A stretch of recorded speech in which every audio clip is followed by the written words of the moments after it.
We're going to be talking about voices and hearing God's voice, and I want to start by playing a game. So do you know how there's some celebrities or actors that have, very distinct voices that you don't have to be watching the TV, you can be, off reading a book, but as soon as you hear their voice, whether it's on TV or radio, you immediately know who it is, right? So I have a few, and I'm going to try it off my phone. We couldn't find the auxiliary cord up there, so I'm going to play, and then you have to tell me, just shout the answer out. Who do you think? And if you've already heard this, don't cheat, Pastor Tim.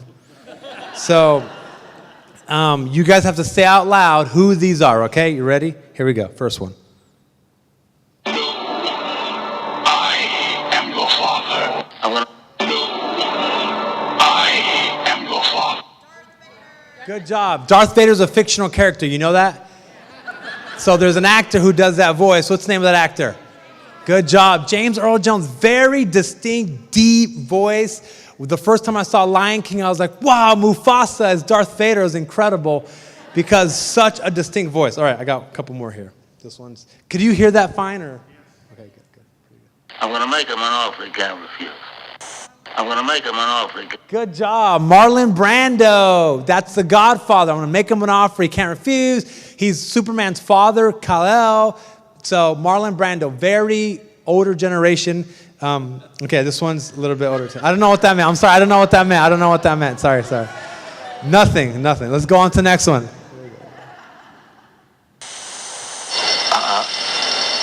I know what you're thinking. Did he fire 6 shots or only 5?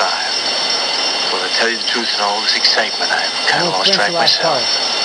But Ian, this is a 44 Magnum, the most powerful handgun in the world, and would blow your head clean off. Do you feel lucky, right?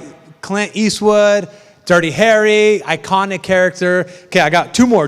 These are a lot shorter, so here you go. You can't handle the truth. Good job. Very, courtside to the Lakers, always wearing sunglasses, even to bed, and we know very distinctive voice. We can't miss his voice, and this is more my generation, so we'll see if you guys can get this one. Alas, my children, this is the day you shall always remember as the day that you almost... Captain Jack Sparrow. Johnny Depp, good job. Captain Jack Sparrow, that one was harder. And thank you for playing along. But yes, that was Johnny Depp, Captain Jack Sparrow. We could have gone on and on. There's these actors that have these great voices, right? And we love that. But it's not just actors or celebrities. In your own life, right? In your own life, there are certain people who you don't have to be looking at them. You can hear them anywhere. You can be in public, in private. Whenever you hear their voice, you immediately know who's talking to you, right? You have parents, husband and wives, hopefully, children, very distinct voices. I can be anywhere around the world. Whenever I hear that cry or that voice, I know who it is. We all do that. We all have that, right? But then over time, something happens. We know that voice. We get to know the person.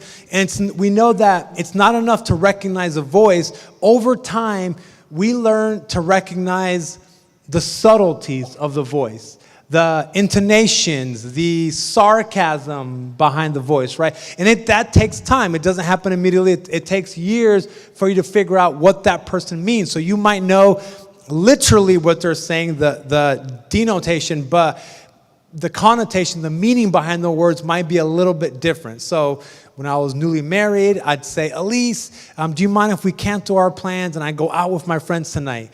And she would say, it's fine. And literally, it's fine means, okay, great, go ahead. It's perfectly fine. Good job. He's smart. He's going to be your lucky wife one day.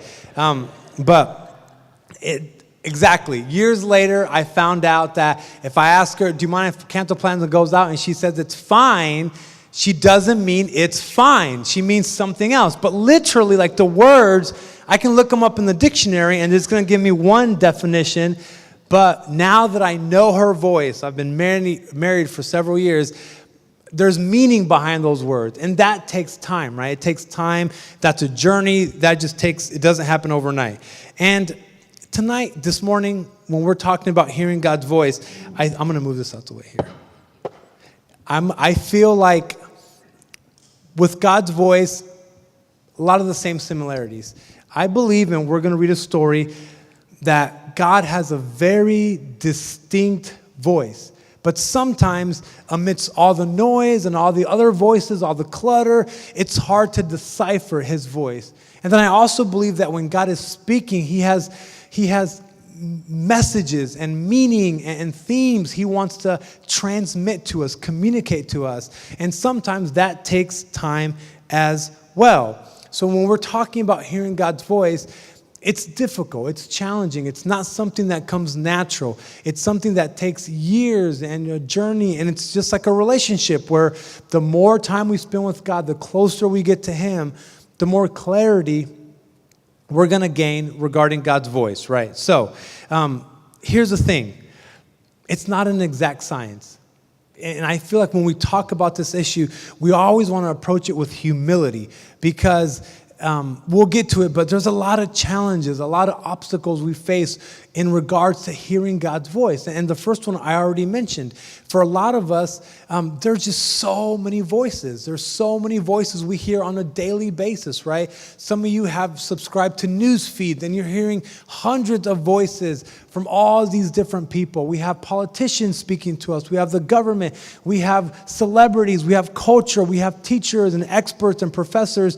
And we hear all these voices, and sometimes it's like voice overload. There's so many voices, and to pick out God's voice, to decipher his voice amongst all the voices, it's a challenge. It's difficult. And the thing is, these voices, they're not just being white noise in the background. These voices are attempting to give us answers to the questions that we as humans, we all ask. Do I matter? Why am I here?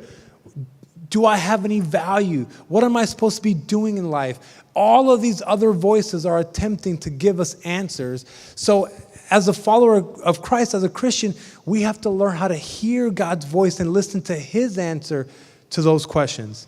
Another challenge we've faced is recognizing his voice. Let's say we decide, okay, I'm going to go with the first premise. God is speaking. How do I know it's him? If I feel something in my heart, if I read something in the Bible, or I read a book, or I do something, how do I know it's God? How do I know it's him and not my conscience? Or I feel convicted. How do I know it's God and not just like the voice of my mom in the background from years ago, or a voice from a pastor? How do I know it's God or not God? Is it just I ate bad pizza last night and today I had a dream? It's tough to know. I mean, so one thing is the one voice recognizing that, but the other one is knowing, okay, how much certainty do I need to have to know it's God? Because some of us, we've encountered people who are on the other side of the spectrum, and they say, I heard from God. God said this. And you know, that lack of humility is uncomfortable, because when someone says God said this, I'm really taken aback by that. So you're saying God literally said this for sure, 100% sure. There's no doubt whatsoever. So it's the word of God. I can open up the Bible and write Revelation chapter 23. God said, I need to marry this person. I just feel uncomfortable with that kind of certainty. And I feel like it doesn't have any humility in it. So people have used that before as a manipulation tool. God said this, so you have to do that.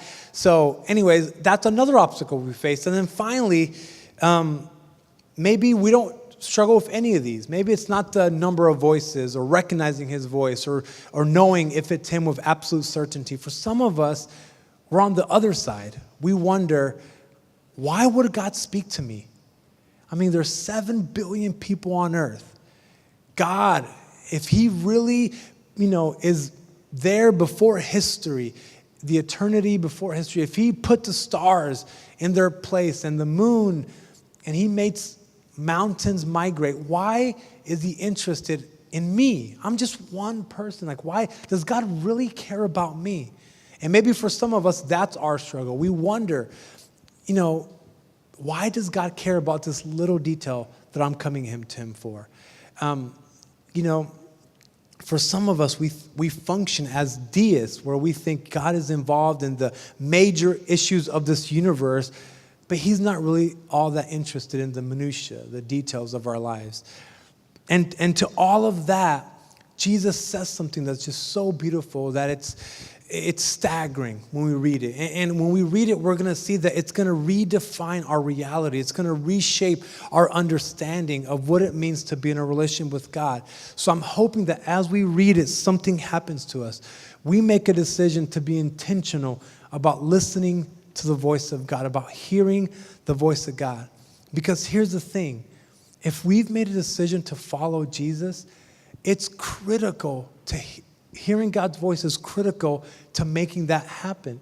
I mean, part of what it means to be a disciple is to listen to Jesus and then respond. I feel that as Christians, those are two of the most fundamental questions we could ask. What is God saying, and how am I responding to what God is saying? So as Christians, as we're walking our life, we have to be able to decipher what is it God is saying. And if we just ignore that, if we say, nah, it's okay, I'm just going to try doing it on my own, that has some serious repercussions in our lives. If we make the decision to just ignore God's voice, we forfeit something we all want. We forfeit peace. We forfeit tranquility. We forfeit trusting in God. And what ends up happening is instead of living in a life of peace, where you feel confident, a life of faith where you're sure that God's with you, instead, you're living in a constant state of confusion, of regret. You're living in a constant state of anxiety. You're wondering at every fork in the road, did I make the right decision? Do I go this way or that way? You start looking back and saying, maybe I made a mistake. Maybe God was over there and I walked past him. And that in that kind of state, that's not the relationship God wants for you. He doesn't want you living in that state. He wants you living in this state that we're going to read about today. So here's what we're going to do. We're going to read these 3 verses, short verses. There's so much in there, I'm not going to have time to unpack it all. But I just want to read it, and then I want to take a step back and see and look at who is Jesus talking to when he says these words, and how it applies to our lives today. So that's what I'm hoping to do this morning. So if you have a Bible, follow along. It's John chapter 10, verses 3 through 5. John chapter 10, verses 3 through 5. So Jesus is talking, and here's what he says. The gatekeeper opens the gate for him, for the sheep. And the sheep recognize his voice. The sheep, me, you, recognize the shepherd's voice and come to him. He, the shepherd, calls his own sheep by name and leads them out. And after he's gathered his own flock, he walks ahead of them and they follow him. So why do they follow? Why do the sheep follow the shepherd? Because they know his voice. And they won't follow a stranger. They will run from him because they don't know his voice. Jesus is trying to paint this picture of what it means to be in a relationship with him. And he uses the analogy of a shepherd with his sheep. And again, there's so much in there. I just want to focus on what we see the shepherd doing. What is God inviting us into? What is Jesus trying to describe God as? And here's what he says. God is like this. He's a great shepherd who opens up the gate. He doesn't lock you out. He doesn't say invitation only. He makes an open invitation. He opens the gate and he welcomes us in. And he says, you, my children, my sheep, come over here. This is where your provision is going to be found. Are you hungry? This is where you'll find food to quench your hunger. Are you thirsty? Come over here. There's water here to quench your thirst. Here's your protection. Here's your provision. And he's welcoming them, all the sheep, in. And what's beautiful about this is that shepherd doesn't just make an open invitation. Everyone come on in. He calls. He calls every sheep by name.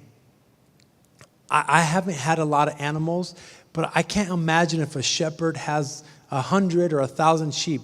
Does that shepherd give the sheep every single one a name? Does every sheep have a name like that's Bob, John, Jeff? I don't know. Maybe he does. But in this analogy, Jesus says something that's so, I want you to listen to the magnitude of it. He calls you out by name. 7 billion people on earth. And he says, Sarai, Kathy, Rob.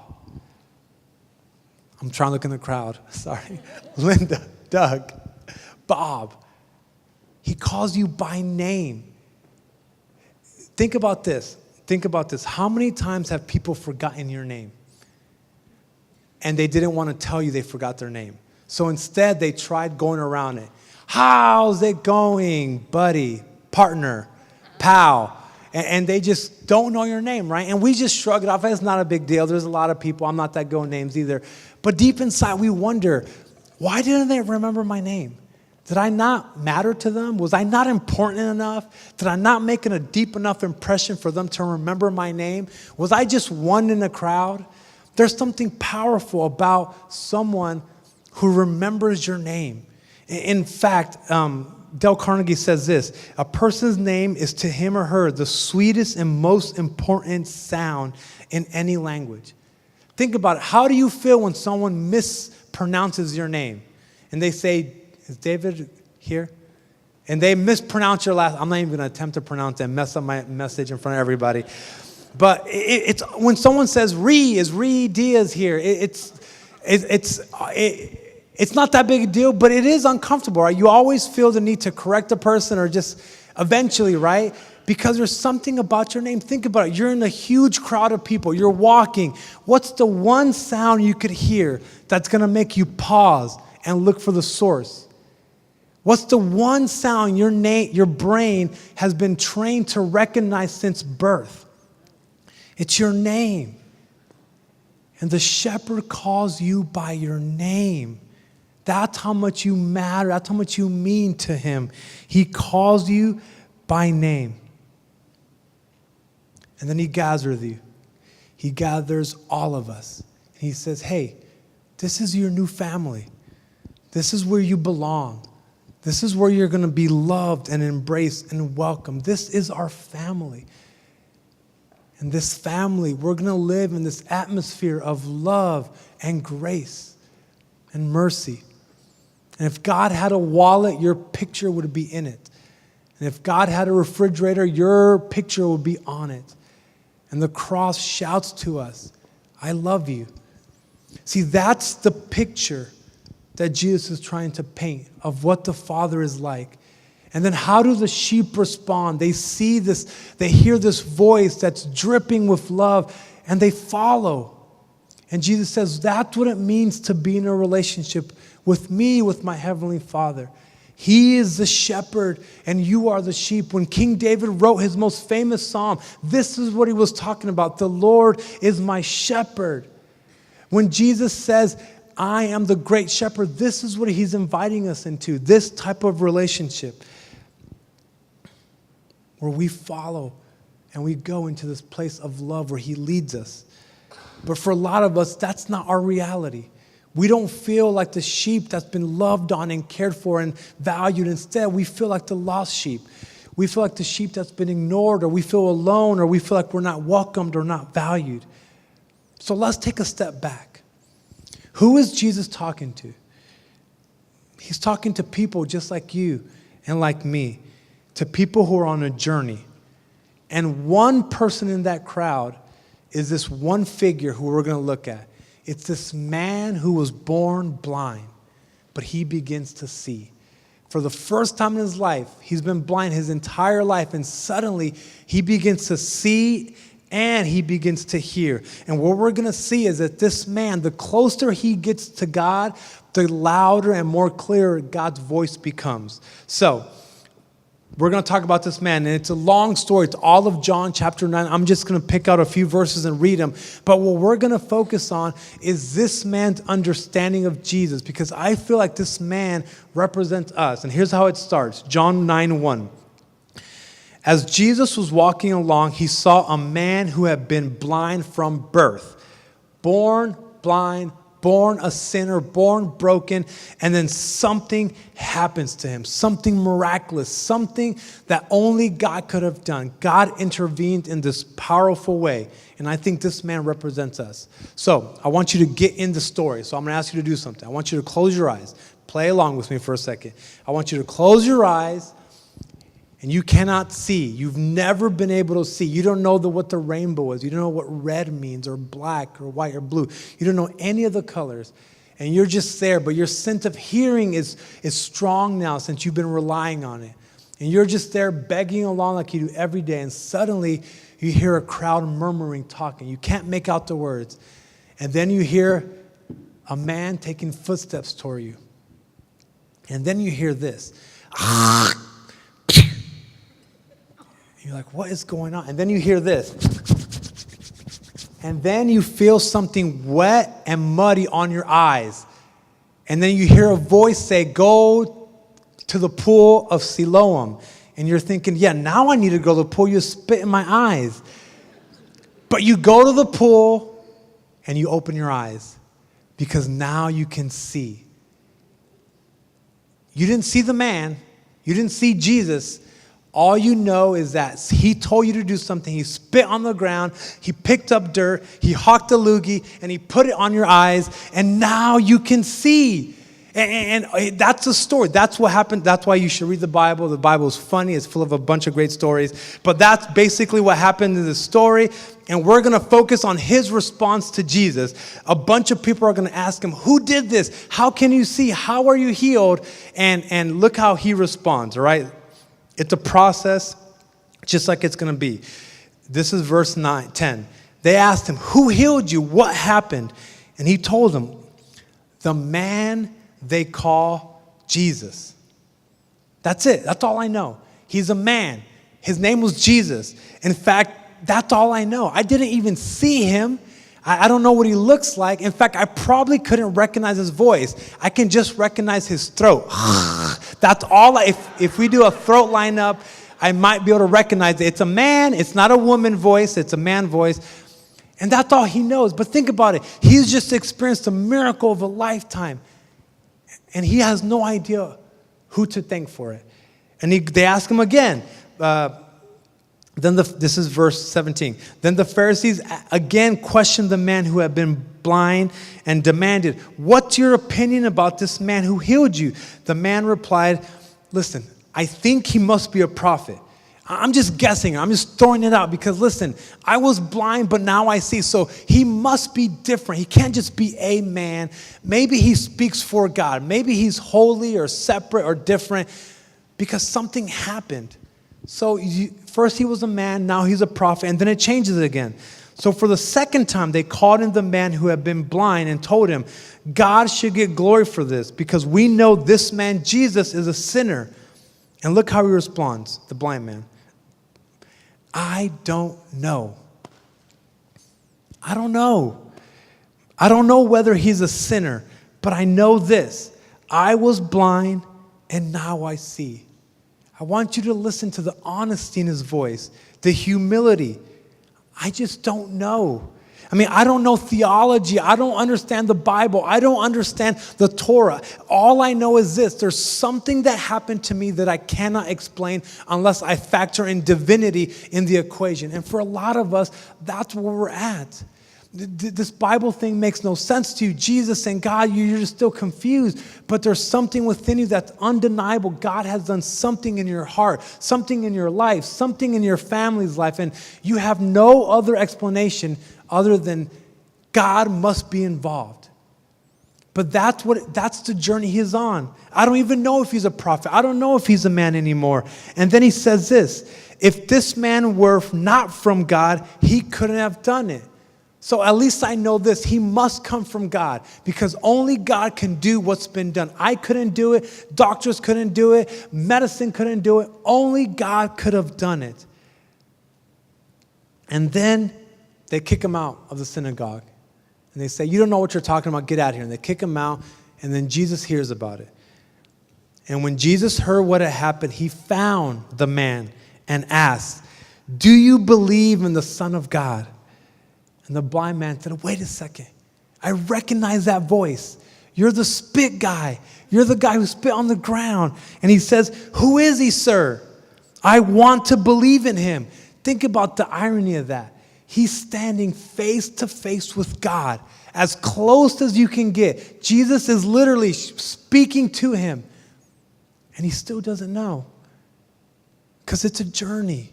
It's not an exact science. Hearing from God, even when he's shouting at you, sometimes there's uncertainty. But look how he responds. You have seen him, and he is speaking to you. And then the man says, yes, Lord, I believe. And he worshiped Jesus. He worshiped Jesus. He bowed down and worshiped. He surrendered and said, okay, I still don't understand. It's not like in the matter of a few minutes, all of a sudden he knows all the laws in the New Testament, or he understands all of systematic theology.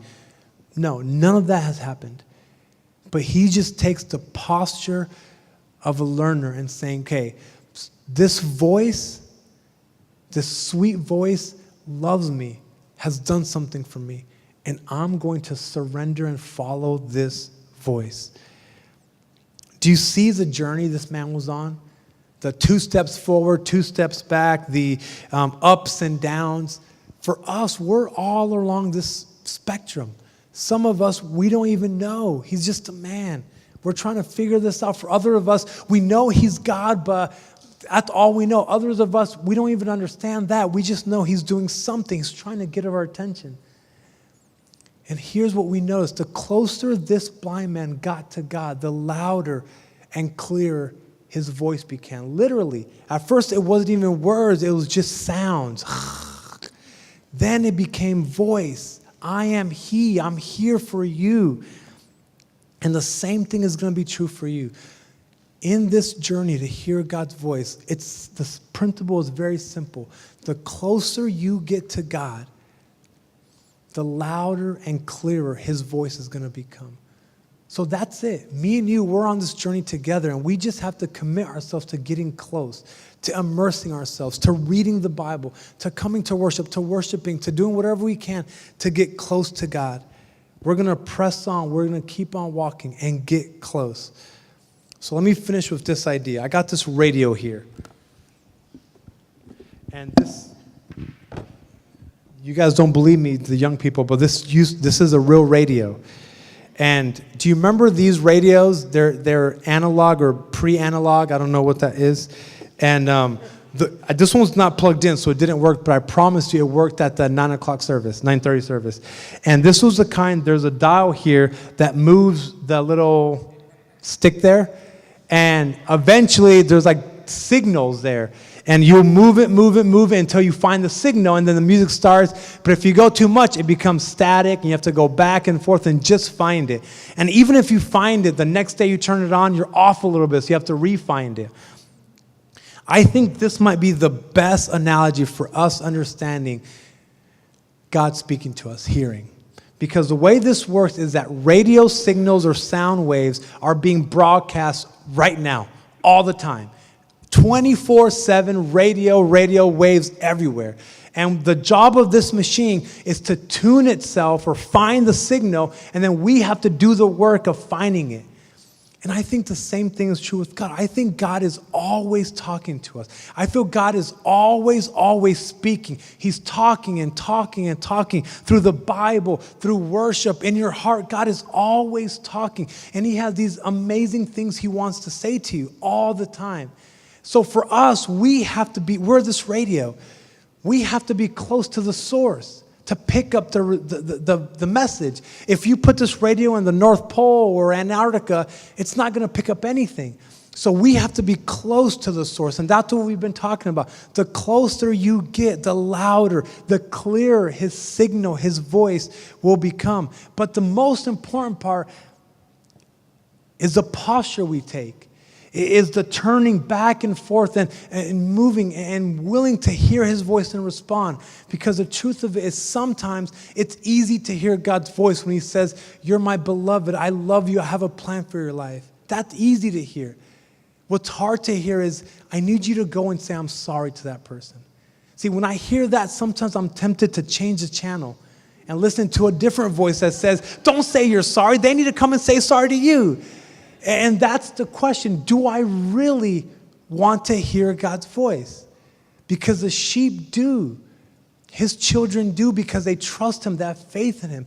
And for you, I'm hoping that this message challenges you to put your faith in God and to say, yes, I'm going to listen to your voice even when you're saying something I don't want to hear.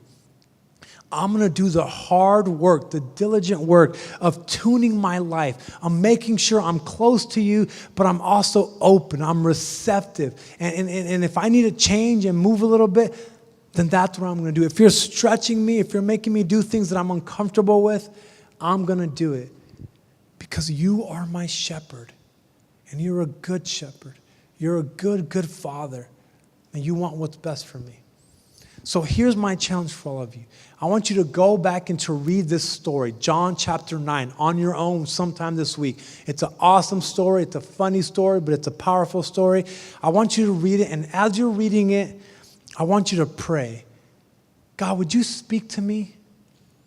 Would you speak to me and help me move along the journey so that I get to the place where I bow down and I'm willing to listen to your voice? And here's what's going to happen. Imagine what your life is going to be like when you're not just anxious about every single step along the way. You're not just anxious about every turn of the corner. You're not just filled with dread and anxiety and worry about every single fork on the road, but instead, you have complete peace. You feel fine because your shepherd is leading you. You're not worried. You know which way he wants you to go. You're not filled with confusion and doubt, but instead you have peace. Imagine the clarity you're going to have in your life, the clarity of identity, the clarity of purpose. Imagine the perspective you're going to have for yourself and for your family, because you know there's a good shepherd. He's providing for you, he's protecting you, and he's leading you every step of the way. That's what's available to all of you, to all of me, all of us, if we listen to the voice of God. Would you stand with me? I'm going to close this in a word of prayer. Then Pastor Tim will come up and dismiss us. Father, thank you so much for the story in the Bible that kind of humbles us, all of us, and reminds us of what the invitation's all about. It's not just heaven after we die. It's something much more better than that. It's something that's immediate and available now. It's this life that we live in constant communion, this deep relationship with you, where you're guiding and you're leading and you're feeding and you're protecting and you're doing everything that our hearts so long for. So, Father, would you do a miracle like you did for this blind man? Would you just give us spiritual hearing so we could hear your voice, begin to recognize your voice and understand what you mean? Will we get a clarity of understanding of who you are, this loving shepherd, this heavenly Father who has been calling out for us for years, not generally, but by name. And as we read John 9 and John 10, this story, speak to us, challenge us, stretch us, help our faith grow. Let us grow faith that are going to impact not just us, but our families and our communities. And we rely on this, you completely. We give us a dose of humility as we begin to listen to you so that we understand that it's all dependent on you. Thank you for everyone who's here. Pray a blessing for them as they read these chapters. In your name I pray, Jesus. Amen.